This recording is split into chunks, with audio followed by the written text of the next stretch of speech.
اللہ کے رسول صلی اللہ علیہ وسلم کے بارے میں آخری بات یہ کہتے ہیں کہ اللہ کے حبیب کا انکا قد خلقت کما تشاء، ایسا دیکھ کہ آپ کو لگتا ہے جیسا جیسا آپ چاہتے تھے ویسا ویسا اللہ نے آپ کو پیدا فرمایا۔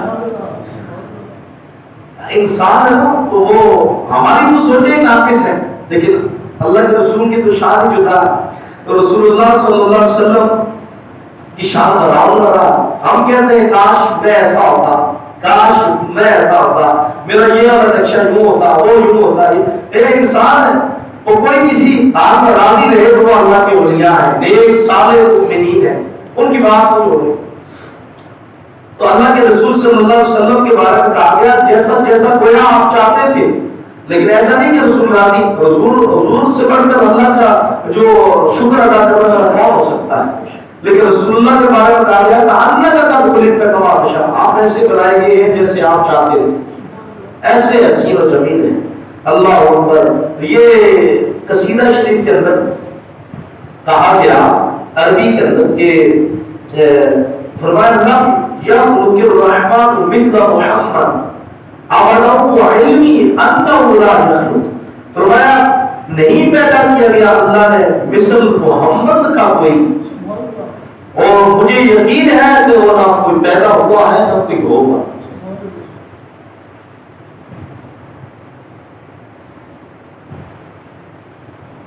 اور یہاں امام بصیری رحمۃ اللہ علیہ قصیدہ بصیری، قصیدہ بردہ شریف کے اندر لکھا ہے، وہ فرماتے ہیں انما مثلوا صفاتک للناس کما مثل النجوم الماء، فرمایا انہوں نے صرف صورت دکھائی ہے، انہوں نے صرف صورت دکھائی ہے تیری صفات کی لوگوں کو جیسا پانی صورت دکھا دیتا ہے ستاروں کی۔ یعنی لوگ سمجھتے ہیں کہ حضور اتنے حسین تھے، اللہ کے لوگوں کو علم ہی نہیں کہ حضور کا حسن کیسا۔ حضور حضرت شاہ ابراہیم رحمۃ اللہ سے دیوی رحمۃ اللہ علیہ نے حضور کی زیارت کی تو حضور سے پوچھا یا رسول اللہ ہم نے تو سنا تھا کہ آپ حضرت یوسف سے زیادہ حسین ہیں، لیکن حضور یوسف علیہ السلام کا چہرے اپنے سے اوپر کوئی بندہ نگاہ ڈال کر آپ کا صورت مبارکہ کو دیکھ نہیں سکتا تھا، لیکن ہم تو آپ کو دیکھ سکتے ہیں۔ حضور نے فرمایا کہ تم دیکھ رہے ہو اس پر بھی اللہ نے 70,000 حجاب ڈال رکھے، 70,000 حجاب ڈال رکھے، حسن مصطفیٰ یہ ہے۔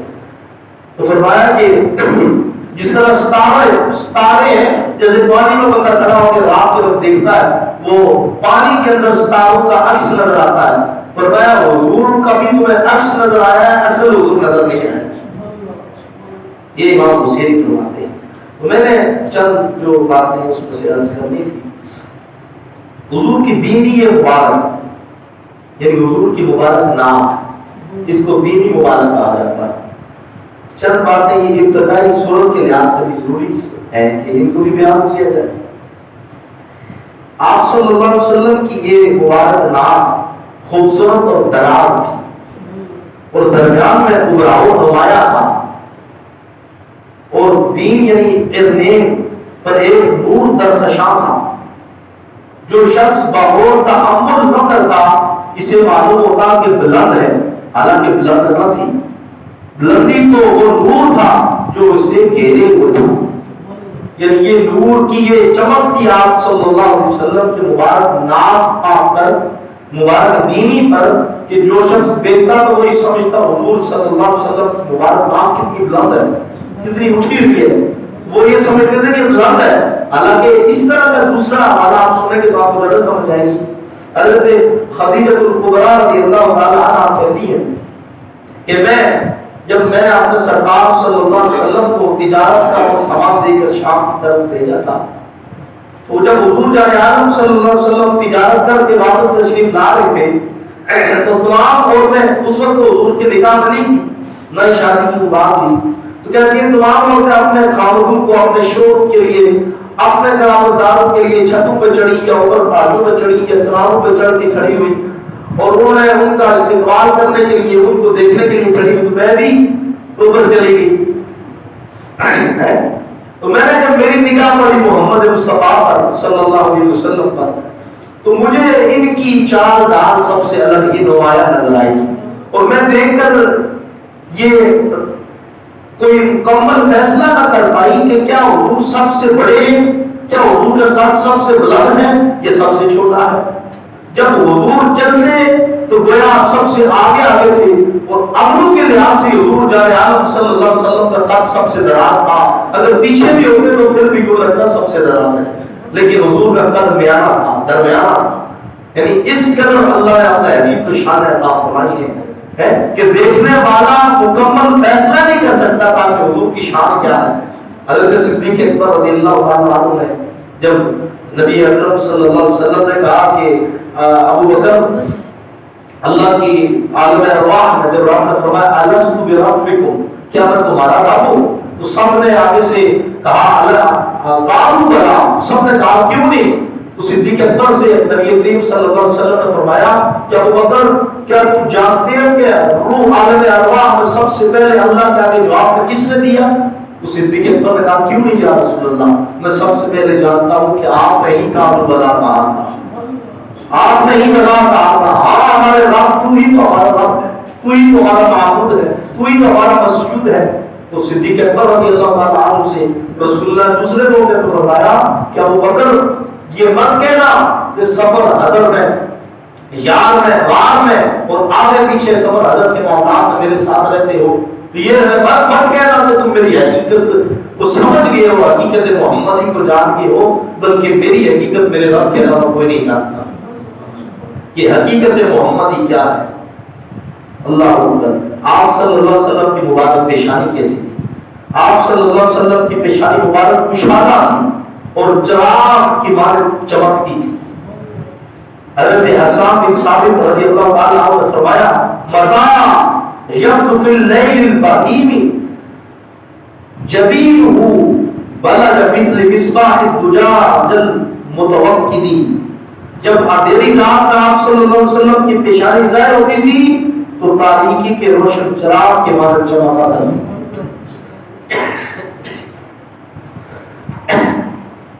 یعنی یہ شان رسول صلی اللہ علیہ وسلم ہے، یہ حضور جان عالم صلی اللہ علیہ وسلم کا حسن اقدس ہے۔ مل کے پڑھیے اللہم صلی اللہ علیہ وسلم۔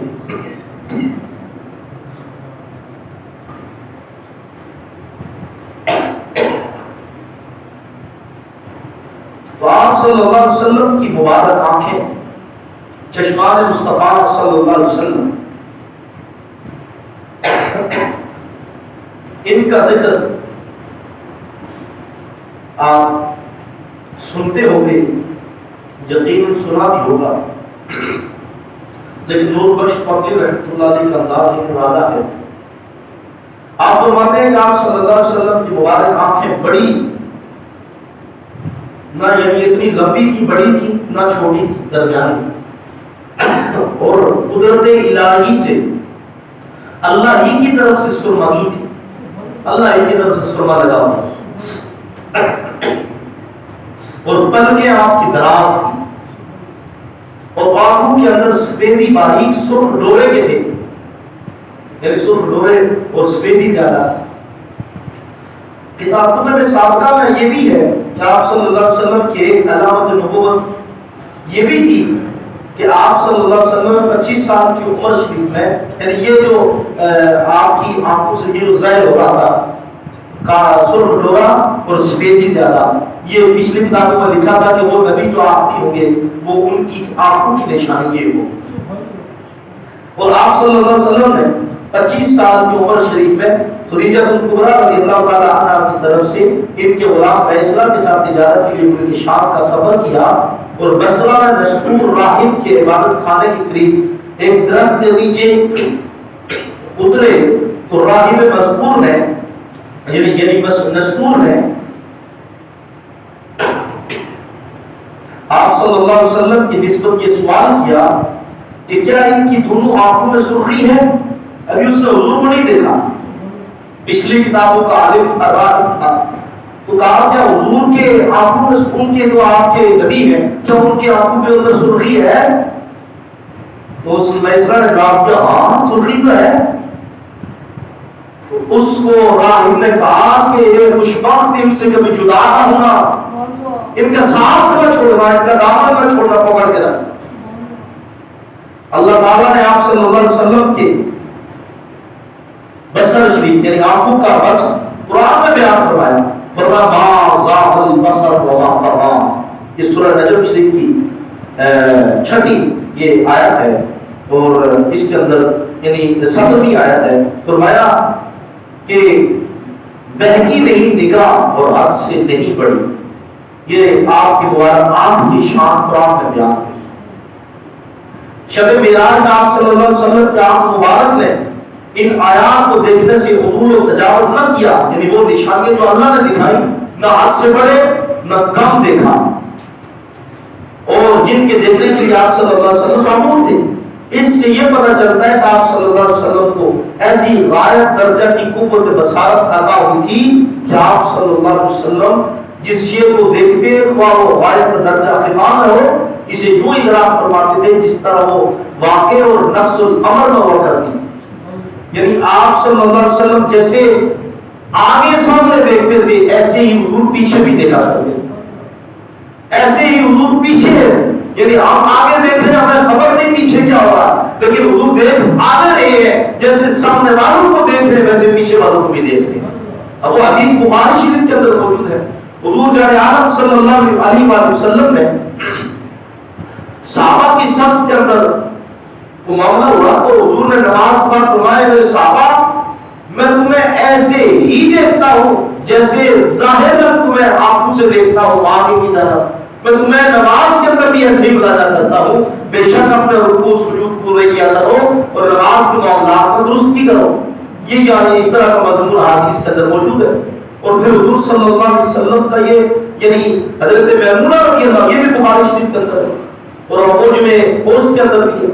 حضرت میمونہ رضی اللہ تعالیٰ جو امہات المؤمنین ہے یعنی رسول اللہ کی بیویوں میں سے مؤمنین کے ماؤں میں سے ہے، یہ بھی کہتی ہے کہ میں ایک بار حضور میرے گھر تشریف لائے ہوئے بیماری تھی تو رات کو تہجد کا ٹائم تھا، حضور اٹھے اور پائے تشریف لے گئے، وضو فرمایا اور اس کے بعد وہیں کچھ گفتگو کرنے لگے تو مجھے بڑی تعجب ہوا کہ یہ کس سے باتیں کر رہے ہیں. آواز یہ آ رہی تھی کہ لبیک لبیک لبیک. 3 بار حضور نے لبیک کہا اور پھر کہا نصرت نصرت نصرت، تیری مدد کر دی گئی، تیری مدد کر دی گئی، تیری مدد کر دی گئی، میں حاضر ہوں میں حاضر ہوں میں حاضر ہوں. تو میں نے حضور سے پوچھا یا رسول اللہ اس وقت کون تھا آپ کے پاس؟ تو کہا ایک صحابی رسول تھے. کہاں؟ مکے کے اندر. حضور کہاں؟ حضور مدینے میں. اور کہا یا رسول اللہ کیا ہوا؟ کہا وہ مکے سے ہجرت کر رہا تھا، وہاں سے پریشانی لاحق ہوئی، کافروں نے ستایا، اس نے مجھے پکارا، میں نے یہاں سے اس کی مدد کروا دی. یہ وہ حدیث سنا رہا ہوں رسول خدا صلی اللہ علیہ وسلم کی. تو یہ حدیث اس لیے سنا رہا ہوں کہ یہ بصارت مصطفیٰ ہے. یہ آنکھوں کی بات ہو رہی تھی تو میں اس لیے حدیث سنا رہا ہوں کہ یہ رسول اللہ صلی اللہ علیہ وسلم کی چشمان اقدس کی شان دیکھیں کہ اللہ اکبر بڑا طویل موضوع ہے، بڑی لمبی گفتگو کی جا سکتی ہے، صرف درست نہیں ہے، لیکن میں انشاءاللہ اس کو آگے بڑھاؤں گا موضوع کو. اللہ شفا عطا فرمائے. رسول اللہ صلی اللہ علیہ وسلم کی مبارک آنکھوں کی شان یہ دیکھیں کہ آپ صلی اللہ علیہ وسلم زمین پر بیٹھے ہیں اور حضرت عباس رضی اللہ، اس کو بھی دیکھیں حضرت عباس رضی اللہ تعالیٰ عنہ رسول اللہ صلی اللہ علیہ وسلم کے چچا جان ایمان لاتے ہیں اور عرض کرتے ہیں یا رسول اللہ میں آپ کو ایک بات بتاؤں. کا کیا بات ہے؟ کا بات یہ ہے کہ جب میں آپ کو بچپن میں دیکھا کرتا تھا نا، جب آپ کے پاس کوئی نہیں ہوتا تھا تو آپ کو چاند آپ کو کھلایا کرتا تھا، چاند آپ کو کھلایا کرتا تھا، آپ سے لاڈ کیا کرتا تھا، آپ کو رونے نہیں دیتا تھا. پگوڑے کے اندر جھولے میں وہ اب یہ عباس نے یہ بات کی تو رسول اللہ بتائے میرے چچا جان کیا میں آپ کو اس سے آگے والی بات کا بتاؤں؟ کہا بتائیے. کہا میں جب بھی تنہا ہوتا تھا یا آپ نے ایک بار دیکھا میں جب بھی تنہا ہوتا تھا مجھے سورج اور چاند دودھ کھلایا کرتے اور میں آپ کو اس سے آگے کی بات بتاؤں. کہا کیا؟ کہا جب چاند کا ایک وقت مقررہ ہے وہ چلتا ہے چلتا ہے چلتا ہے، ایک سٹیج آتا ہے جہاں جا کر اللہ کے آگے سجدہ کرتا ہے، رب کے آگے جھک جاتا ہے، اس کا ٹائم آتا ہے، میں اس کے سجدہ کرنے کی آواز کو بھی سنتا تھا. کہاں جھولے میں پگوڑے میں چاند جھک جاتا جدھر انگلی اٹھاتے مہد میں. اب حضرت امام اہل سنت احمد رضا فرماتے ہیں کہ چاند جھک جاتا جدھر انگلی اٹھاتے مہد میں, چاند جھک جاتا جدھر انگلی اٹھاتے مہد میں, چاند جھک جاتا جدھر انگلی اٹھاتے مہد میں, کیا ہی چلتا تھا اشاروں پر کھلونا نور کا, کیا اشاروں پہ چلتا تھا کھلونا نور کا. یعنی حضور اشاروں پہ چلا رہے ہیں اس کو, چاند کو. یہ ہے بصارت مصطفیٰ, یہ ہے سماعت مصطفیٰ. اور اگلی آخری بات میرے رب کے آقا صلی اللہ علیہ وسلم حضرت ام سلمہ بیان کرتی ہے کہ رسول خدا صلی اللہ علیہ وسلم رات کو ہم اٹھے, اور یہ بخاری شریف کے اندر کتاب التہجد کے اندر موجود ہے. حضور اٹھے اور فرمایا مجھے رات کے وقت سب چیزیں دکھا دی گئی جو فتنے نازل ہوئے اور جو رحمتیں نازل ہوئی مجھے دونوں ہی دکھا دی گئی. یعنی یہ ہے چشم مصطفیٰ, یہ ہے آنکھ حضور جان عالم کی آنکھ کی شان کہ رات لیٹے اور حضور کی یہ بھی شان سن لے. حضور فرماتے ہیں ایک حدیث کے اندر کہ فرشتے حضور کے پاس آئے اور ایک دوسرے کو باتیں کیا بتا رہے ہیں, وہ حضور نے حدیث میں بیان کیا. ایک فرشتہ آ کر دوسرے سے کہتا ہے آمجد کے پاس آیا نا, وہ بتائے کون ہے, یہ تمہیں کیا لگتا ہے یہ سوئے ہوئے آدمی, ان کی آنکھ سوتی ان کا دل جاگتا ہے, آنکھ ان کی بند ہے لیکن یہ سوتے نہیں ہے. اب دوسری حدیث میں اس پر دلیل کے طور پر پیش کرو. حضرت عائشہ رضی اللہ تعالی عنہا یہ کہتی ہیں کہ حضور ایک بار فجر کے وقت اٹھے اور بغیر وضو کیے سیدھے مسجد میں چلے گئے, نماز پڑھائی اور واپس تشریف لے آئے. تو میں نے پوچھا یا رسول اللہ آپ نے وضو نہیں کیا؟ حضور نے فرمایا اے عائشہ ہماری آنکھیں سوتی ہیں ہمارا دل نہیں سوتا. جب دل ہر لمحہ اور لحظہ جاگتا ہے تو وضو ٹوٹا ہی نہیں. تو وہ لوگ جن کا جناب والا 5 وقت لوٹا ہی ان سے نہیں چھوٹتا ہے, ان کے استنجا خانے سے ان کو نکلنا نصیب نہیں ہوتا, تو وہ لوگ بھی اٹھ کر باتیں کرتے ہیں کہ حضور ہماری طرح ہے. یہ شان مصطفیٰ سنو کہ حضور کی آنکھیں سوتی ہیں دل نہیں سوتا. یہ شان مصطفیٰ حضرت عائشہ نے بیان کی. تو اللہ کریم میں اس کو انشاءاللہ اس موضوع کو آگے بڑھاؤں گا. یہی ہے میلاد مصطفیٰ. لوگوں نے جھگڑے بنائے ہوئے ہیں, او جی یہ جناب جڑیاں کہاں سے آ گئی, اور رولا کہاں سے, وہ ادھر سے ادھر لگانا, ادھر سے ادھر لگانا, لوگوں کو افراد و تفرید کے اندر ڈالنا. ابو لہب جو تھا کافر تھا, حضور کا چچا تھا, اس نے جب حضور کی ولادت کی خوشی سنی, حضرت حضور نبی کریم جب پیدا ہوئے تو سویبہ لونڈی غلام تھی ابو لہب کی, وہ دوڑتی اس کے پاس, وہاں سے حضرت آمنہ کے پاس سے ہوتی ہوئی ابو لہب کے پاس آگے پہنچی. یہ بخاری شریف کے اندر ہے. ابو لہب کے پاس آگے پہنچی تو کہنے لگی کہ مبارک ہو ایک سردار قریش کہ تیرے گھر میں ایک سردار قریش میں سے ایک اور اضافہ ہوا, تیرے گھر عبداللہ کے یہاں بچہ اور تیرے یہاں بھتیجا پیدا ہوا. اب اس نے جب دیکھا کہ حضور یعنی اسے تو آپ کا بھتیجا ہی سمجھا نا, لیکن یہ خاتم الانبیاء تھے. اس نے کہا میرا بھتیجا پیدا ہوا ہے, یوں بیٹھا. اس نے کہا جا تو آزاد ہے, یہ کہا جا تو آزاد ہے. اب جو اس نے یہ اشارہ کیا, علماء فرماتے ہیں حدیث مرویات میں آتا ہے کہ ابو جہل مردود تھا, کافر تھا, بدبخت تھا, لعین تھا, لیکن ہر پیر کو جس دن حضور پیدا ہوئے اور اس نے اشارہ کیا, ہر پیر کو اس کو دوزخ کے اندر جہاں پیر کو خون پلایا جاتا ہے وہاں سے اس انگلی سے ٹھنڈا مشروب پلایا جاتا ہے. شاہ عبدالحق محدث دہلوی فرماتے ہیں نانا کس بات میں جھگڑ رہا, حضور کی خوشی منانے میں جھگڑتا ہے. حالانکہ ابو لہب کو دیکھ جو کافر ہے حضور کی آمد کی خوشی منا کر فیض پا رہا ہے, تیرے گلے میں تو رسول اللہ کی غلامی کا پٹا ہے. اگر غلامی کا پٹا ڈال کر حضور کی آمد کی خوشی منائے گا تو پھر کتنا فیض پانا ہے. تو جھگڑا اس میں ہے.